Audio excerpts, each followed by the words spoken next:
মই এইটো এটা ভাবিব নোৱাৰা কথা। মোক অলপ আগতে কোনোবা এজনে সুধিছে, মই তেতিয়ালৈকে শুনা নাই কৈছে। মই ভাবি যে জুবিন গাৰ্গৰ বিষয়ে কিবা ক'বলৈ কৈছে।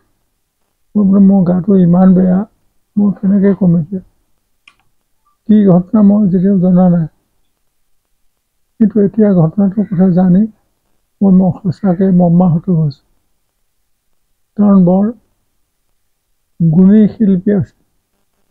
জুবিন গাৰ্গৰ দোষ আছিল কিছু, সি অলপমান উৎপতীয়া আছিল সঁচা কথাত ক'বলৈ গ'লে।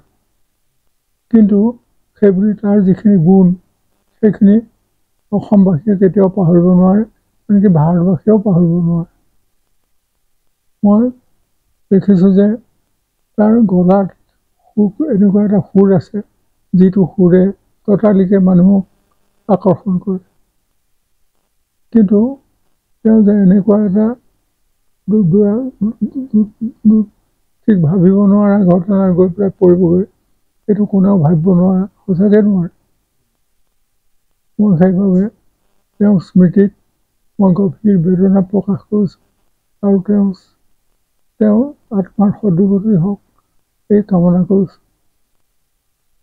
এনেকৈ তেওঁৰ নামত যিখিনি এতিয়া হ'ব লাগে, মই ভাবোঁ তেওঁৰ যিবোৰ আটাইতকৈ বচা বচা গান, সেইবোৰ আমাৰ বাছি লৈ পেলাই তাৰ এটা কেছেট যদি কৰিব পাৰে, তেওঁৰ মৃত্যুৰ হেৰিয়াত কি কয় হেৰি জনাই শোক জনাই, তেতিয়াহ'লে বোধকৰো ভাল হ'ব। তাতকৈ ভাল কিবা কৰিব পৰা যায় নেকি ততালিকে মোৰ মনলৈ অহা নাই। মই ভাবোঁ সমগ্ৰ অসমবাসীয়ে এইটো এটা তেওঁলোকৰ নিজৰ শোক দিৱস বুলি যেন গণ্য কৰে।